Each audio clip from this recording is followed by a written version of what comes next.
ku ci nekk sa tur ak sa sant di rafetlu jotaay bi ndax jotaay bi dafay yaas waral nañ ko yàgg def depuis ñu ngi commencé liggéey bi man la Modou Mbengue délégué de quartier Daaray Kamil Kër Massar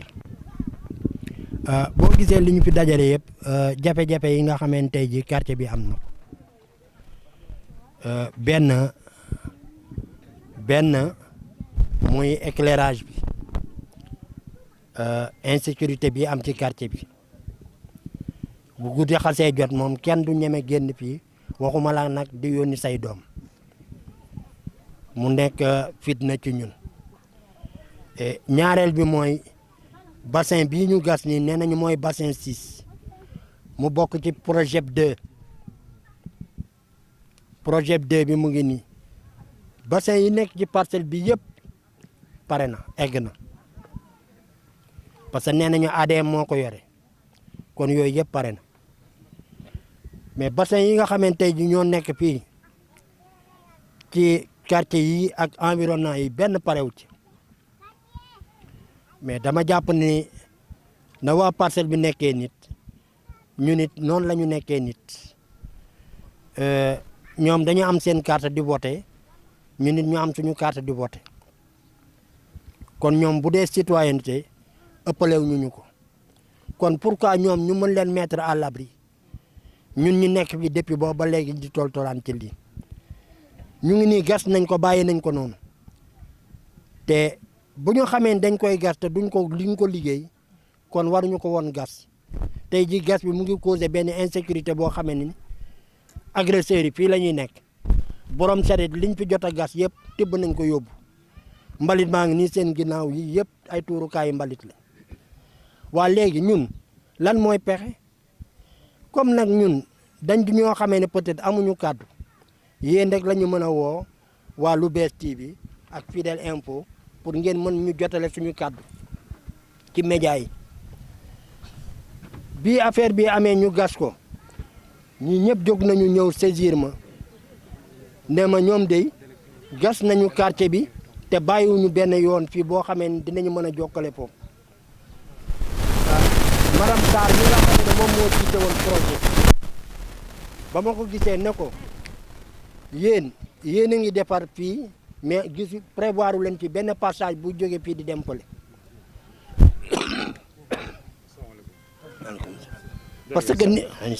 parce que nit ñi dañuy xëy di liggéey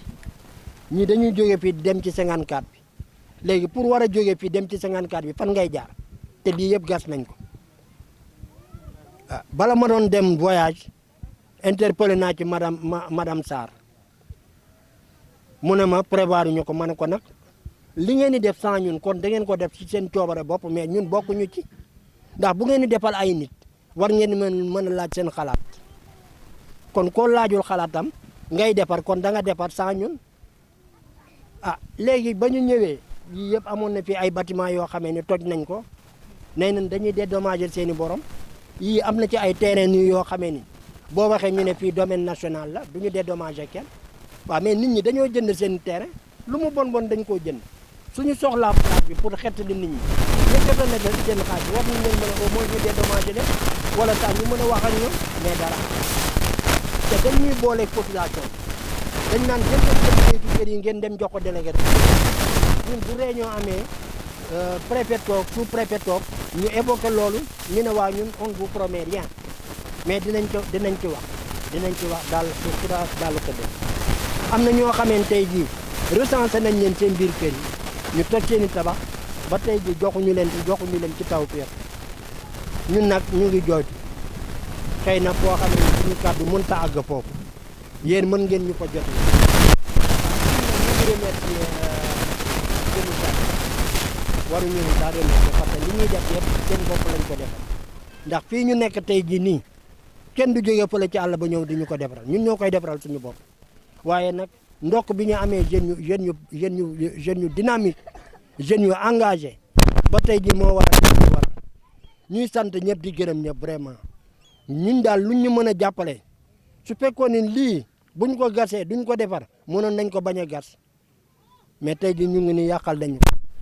ah léegi nag dinañ jóg nag yóbbu ko buñ ko mënti yóbbu ak lu mu ñu mënti jaral ci noonu naa fi ci kaawu bassin bi fii ndax yoon bi fii mu ne ma yow lan nga jox ko bu ñu jëlee ay bis def ci suuf léegi ñu def ko ne serait-ce muy yoonu charrette ba charrette yi mën a jàll comme ça ñuy mën di jotale ñaari place jël na lettre bi jox na ko sous-préfet muy Mbàkke sous-préfet Cheikh Mbacke Diawara woo woon na ma nee na ma dina ñëw ci quartier bi mais boo balee comme ñu ngi doon wàcc vacances kii élection yi déggatuma ko ñun daal lii mooy suñuy jafe-jafe agression bi bari na fi côté yi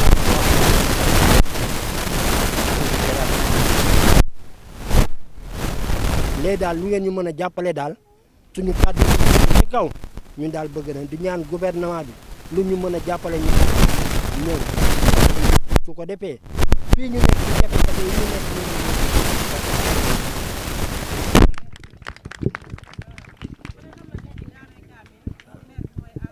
waaw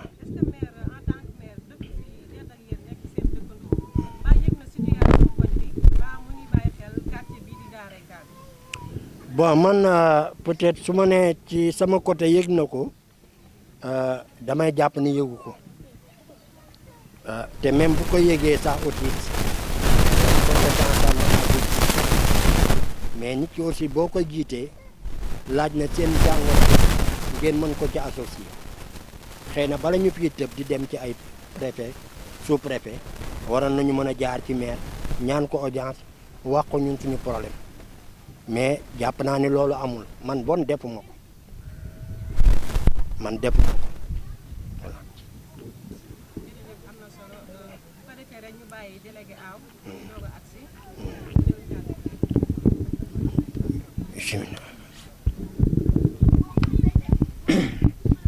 Asalaamaaleykum mbokk yi salaamaaleykum jeune quartier bi salaamaaleykum délégué El Hadj Modou Mbeng man na délégué quartier Abdoulaye Moussa Aw bi ñu dalee bi quartier bi ngeen gën a xamee ci quartier Double Less quartier bi moo nekk ci ginnaaw moom lañ doon wax quartier Double Less Abdoulaye yàlla def mu génn àdduna yàlla may ma ndam ma demoon élection dafa am ndam seen biir ma falu chef de quartier di rafetlu nag suma grand bi lu mu wax sama ancien la ci délégué quartier daanaka mooy sama conseil te may point focal am ci wàllu gox bi yëpp ci wàllu banque mondiale may point focal am li mu wax benn jàngoro la CDE moo jël marché bi cinq bassin yi waroon ko liggéey gas na def délimitation bassin am na ay terrain yu nekk ci biir ñu ne domaine national la domaine national nag ñu ne kenn du la fay te sunu papa yeeg sunu yaay yi ay c'est des héritiers seen yaakaar ci loolu lañ ko bàyyi suñu doon naru fay ci loolu amuñu benn ndàmpaay lu day xaw a métti d'accord ministère de la restructuration des zones inondées moo fi ñëwoon à lëkkaloo madame Sarr ministère bi ñu xaaj en deux parties def ministère de l'eau assainissement Serigne Mbaye Thiam ba def ministre de l'urbanisme Alaye Bibi Sow géré ko moo waral ñaari comportement yi ñaari entreprise ñoo ko yor entreprise bi ñuy wax ADM moo yor liggéey bi ànd ak ciment yi entreprise bi wax CDE moo nekk am rek ministère de l'urbanisme ma ñoom madame Sarr ñoo ñaari entreprise yoo xam ne ñoo ko yem kii jël na am 5 bassins kii am 8 bassins noonu la liggéey bi demee mais ñun suñu bopp ñun dañoo lésé moom mooy amul benn considération bu ñu defal considération mooy ñu ci bëri ci parcelle lañu ko def flottant bi dañoo reste en rade on dirait que ñun daal considéré wuñu daal jàngoro bi benn la tey bu nawet bi ci doon tey ñu ñëpp am problème man mii ñëw naa fi temps yi passé en l'occurrence maa ngi remercier jeune quartier bi passage bii nga gis nii keroog man nag ñoom les délégué moom jox dogal instant mu ngi woon Makka mu jox ma dogal ne ma ànd la xale yi ngeen ànd def lii am ñoom passerelle bii ngeen gis nii man na ñoom rek ak ñoom lémo mënu ma tim ñëw lémo ma tiba lémo rek tudd naa ñëpp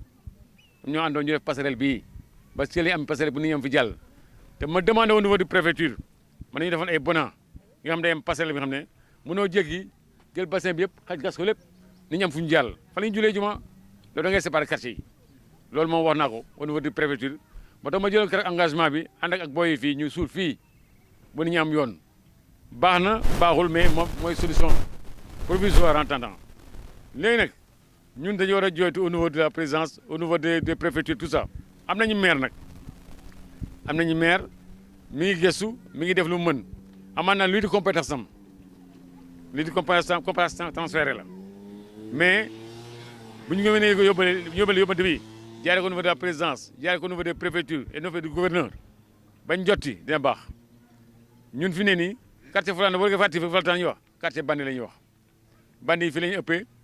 booy ku daw réer sàcc si bi nga ñëw laqatu lox fii te guddi mën ngaa ñëw na kar fii man de wax naa fi 1h du matin fii am na ku doon dax fi temps yi passé waaw yëpp am na fii te ñun amuñu police jegewuñu gendarmerie dañoo sori bon donc on a des problèmes problème bu métti la ñu am parce que waroon nañu am normalement un police de proximité bu nekk à côté bi nga xam ne su ñu amee des interventions mën ñu teeru bu baaw loolu mooy suñu problème am temps loolu nag vraiment dañu koy ñaan nguur gi di koy ñaan population bi yëpp ñu jàpp ci di ñaan nag bassin yi waa C2 liggéey ñu fi dara non rien foutu parce que boo ñëw gas ay kamb bàyyi ko nii amul sécurisation amul barrière amul lampe amul dara insécurité totale. Bonjour tout le monde, tout d'abord de saluer cette belle initiative et ça montre aussi un engagement en faveur de la jeunesse ainsi que les habitants du quartier. Ce qu'on dit tout le temps, c'est la lutte libère. Je ne peux pas concevoir aujourd'hui qu'on nous dit des quartiers flottants. Ça n'existe que dans l'esprit. Que flottant, c'est dans l'esprit quand même.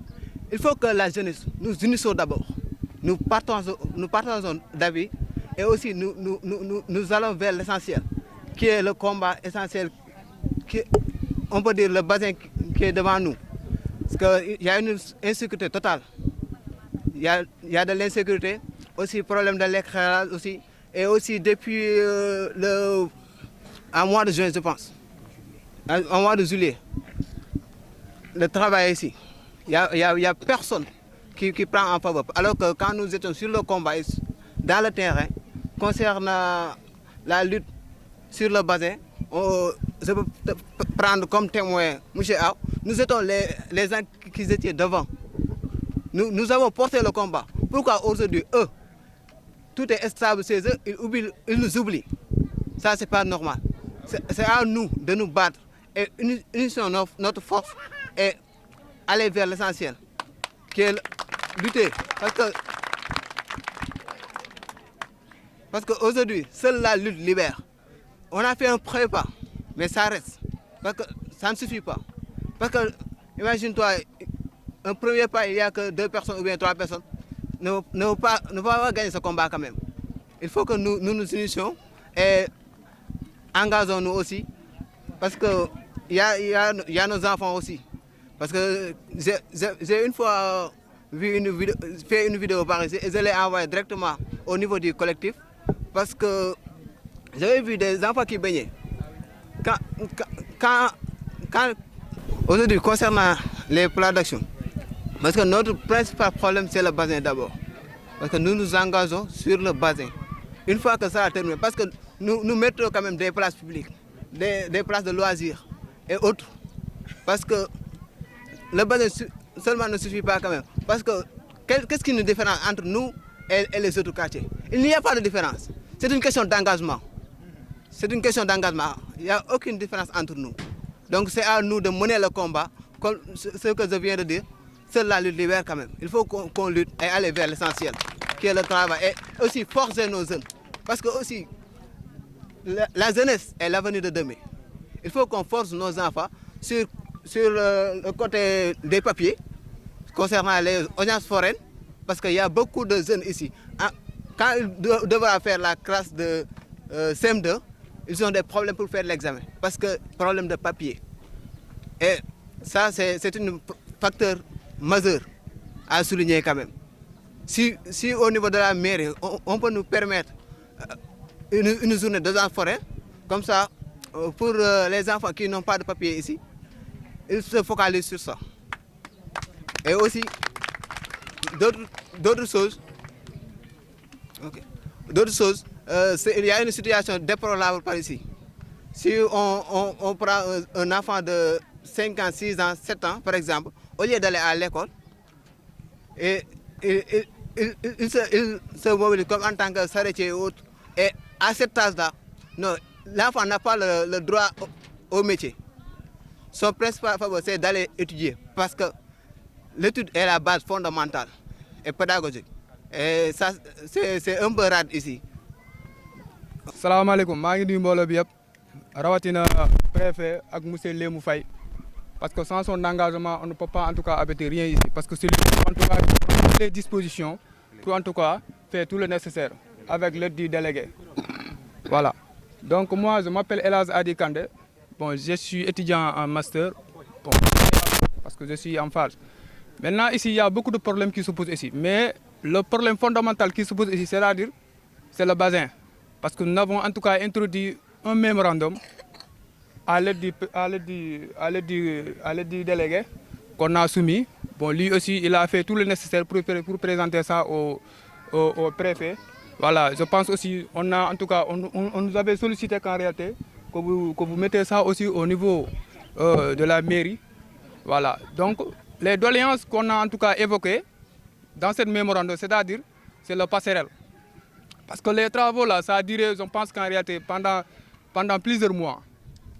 Donc il fallait coûte que coûte, en tout cas, terminer les travaux. Nous, on ne sait même pas jusqu'à maintenant pourquoi les travaux ne parviennent même pas à achever. C'est ça notre problème fondamental. Et ici, vous voyez ici, vous voyez comment en tout cas l'entreprise qui a traversé, vous voyez comment ils ont fait ça. Donc il y a beaucoup de choses qui restent ici. L'autre problème, c'est-à-dire, c'est la délinquance, quoi, les agresseurs, ceux qui enquêtent les parents qui vivent ici. Nous, notre doléance, c'est-à-dire qu'une fois en tout cas que le bassin est construit, c'est qu'il y a un passerelle pour les piétons, mais aussi pour les charrettes. Parce qu'il y a beaucoup de gens qui passent ici pour aller à Keur Massar. Nous avons qu'une seule issue. L'issue, c'est-à-dire d'aller ici jusqu'à Keur Massar. Voilà, c'est en tout cas en gros mots, c'est ce qu'en tout cas nous avons en tout cas mis sous en tout cas l'aide du délégué de quartier pour qu'il présente ça au préfet mais aussi au maire. Voilà, merci beaucoup. maa ngi leen di nuyu yéen ñëpp ñu fi daje di rafetlu teewaay bi di jiital si nuyoo bi chef de quartier yi fi toog ak kilifa yi fi nekk ñëpp. mu mel ne ñun suñu kàddu dañuy pointé ci suñu insécurité ñun jigéen ñi en tant que tel ñun ñi nga xamante ne dañuy xëy fajar di xëy te amuñu lampe amuñu yoon bu baax bu ñuy xëy fii lu nekk la ñuy daj. Pour nga yeewu 6 heures du matin jug il fallait que da ngay xaar ba mu leer pour nga mën a am foo jaar parce que boo teelee jug ñu agressé la il fallait que da ngay mën a xaar ba mu naaj pour nga mën a dem ndax fii wóorul xale yi tamit da ngay yeewu chaque instant saa yoo génne yaa ngi leen fekk ci biir barax bi ñuy foo te lii dara wóoru ci nga gas fii ay kàmb ba pare dem bàyyi ko nii def ko ay jalak lu nekk mu mel ne fii kenn dëkku fi mel ne mbëbës ñun lii du yoon nañ ñu ci dimbali ndax xale yi fii suñuy doom ñoo fiy foowee suñuy rakk ak suñuy xale ñoo fiy nekk te wóorul ndax jikkoy xale mën nañuy foo ba mu yàgg kenn mere moromam rek ba mbax ko ci bu boobaa day dee te kenn du ci mën dara pour tamit salte beeg yooyu jug fi il faut que ñu defal ñu ay points yoo xamante ne dañ fiy teg ay poubelle di fi tuuri mbalit il faut que loolu am loolu bu amul moom loolu bu amul mënuñoo fexe ba kenn du fi tuur mbalit parce que mbalit mi duñ ko lekk duñ ko naan te duñ ko fiy tuur parce que fii lañ am fi ñu koy tuur fii lañ koy tuur pour nag loolu dañu fiy tegal ay points yoo xamante ne ay poubelle la chaque dimanche ñun waa koñ bi am